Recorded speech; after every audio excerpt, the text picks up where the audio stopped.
Assalamualaikum warahmatullahi wabarakatuh. Beni Syafaat Channel kembali mempersembahkan kisah sahabat Nabi yang mulia.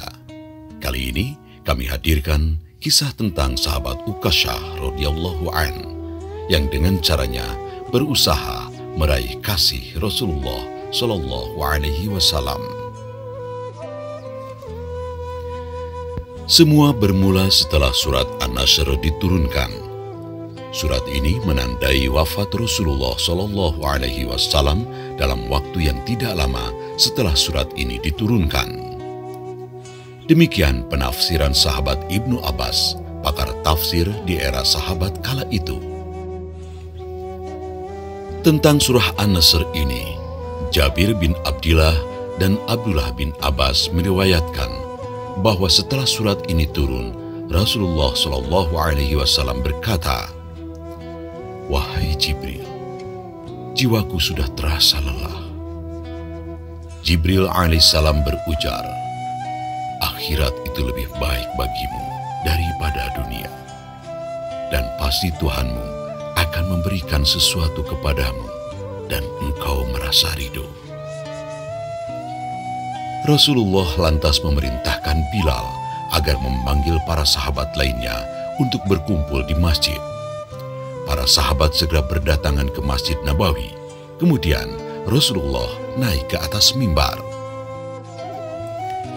Dari atas mimbar, beliau memuji Allah, kemudian menyampaikan khutbah yang membuat hati bergetar dan air mata berderai.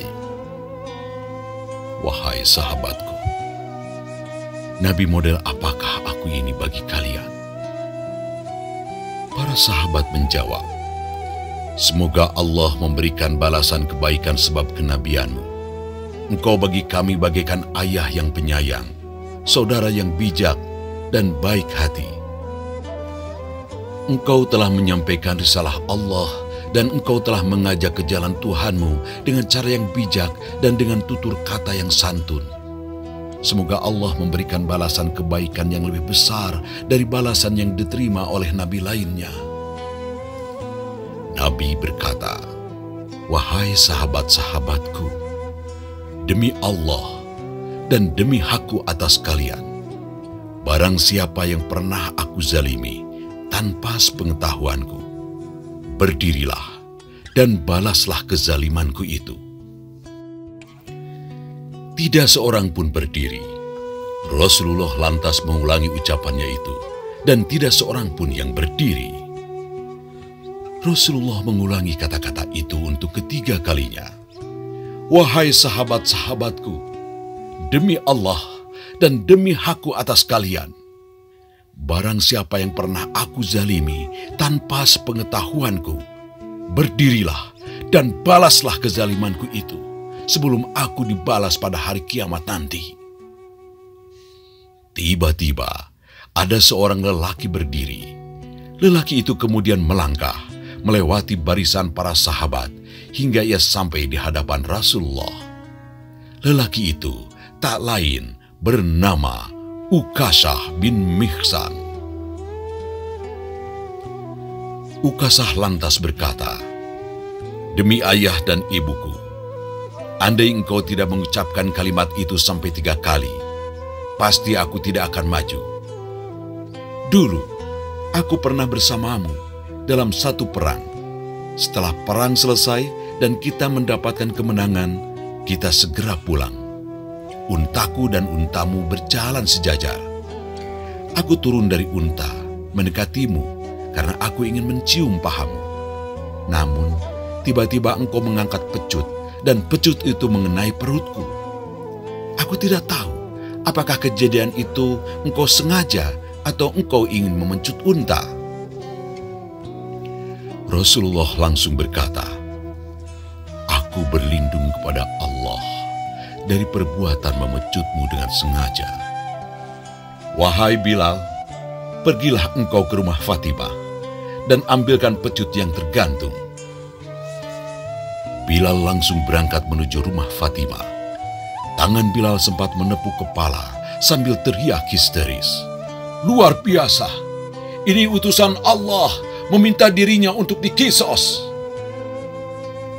Sampai di rumah Fatimah, Bilal mengetuk pintu dan berkata, "Wahai putri Rasulullah, ambilkan pecut yang tergantung itu dan serahkan kepadaku."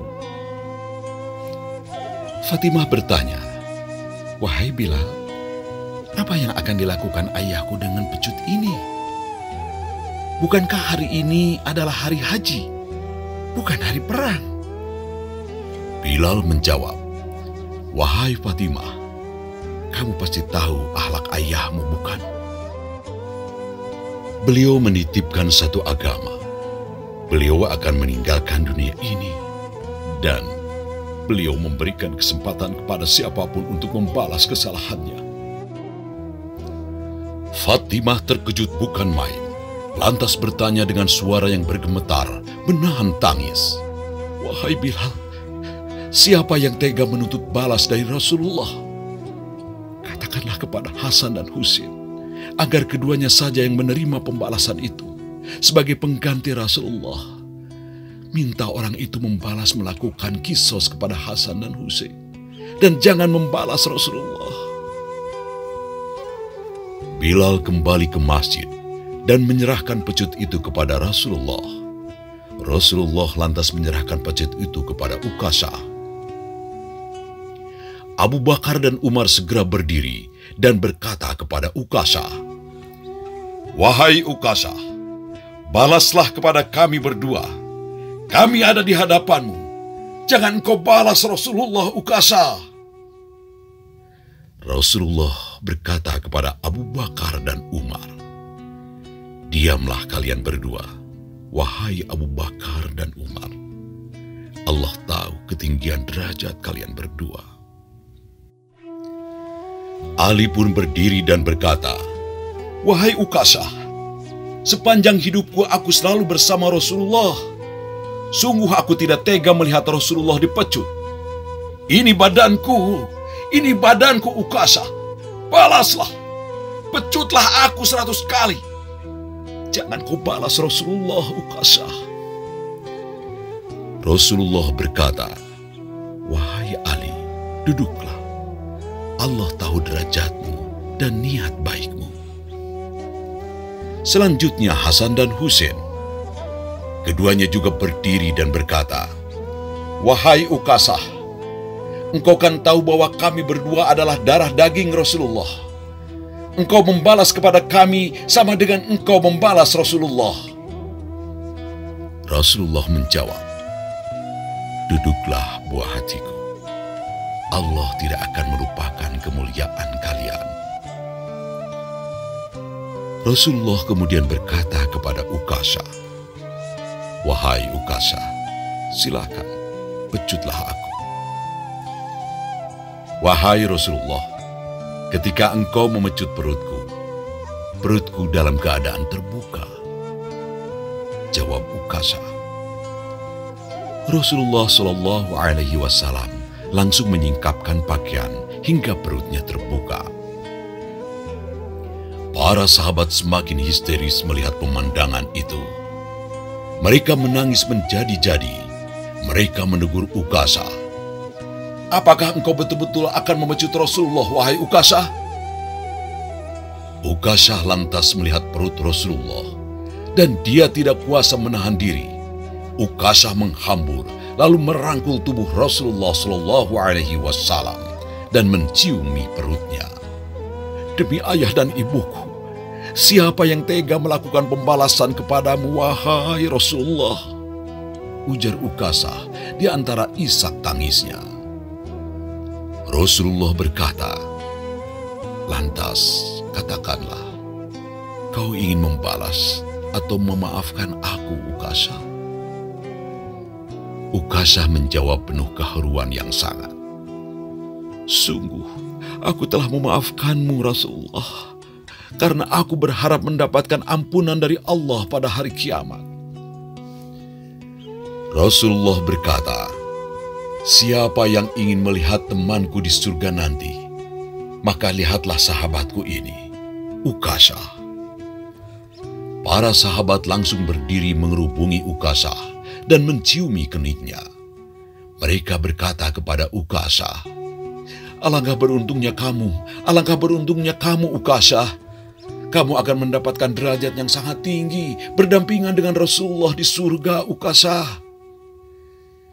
Setelah peristiwa tersebut, Rasulullah jatuh sakit selama 18 hari, tepat pada hari Senin. Rasulullah Shallallahu Alaihi Wasallam wafat, meninggalkan dunia yang fana ini. Nabi Muhammad Shallallahu Alaihi Wasallam adalah seorang nabi dan rasul. Ia dijamin masuk surga, bahkan pasti berada di tempat paling tinggi dan paling mulia di sisi Allah. Namun, beliau begitu hati-hatinya terhadap manusia. Ia tidak ingin meninggalkan dunia ini, sementara masih ada orang yang sakit hati kepadanya. Demikianlah kisah Ukasha radhiyallahu an yang berusaha meraih kasih Rasulullah Shallallahu Alaihi Wasallam. Sahabat, silahkan bagikan kisah yang sangat luar biasa dan penuh inspiratif ini sebagai tanda cinta kita kepada Rasulullah Shallallahu Alaihi Wasallam. Dan jangan lupa agar kami terus semangat membuat kisah-kisah lainnya. Mohon dukungannya dengan cara klik like, komen, dan subscribe. Terima kasih. Jazakumullah khairan katsira. Sampai jumpa pada kisah lainnya. Wassalamualaikum warahmatullahi wabarakatuh.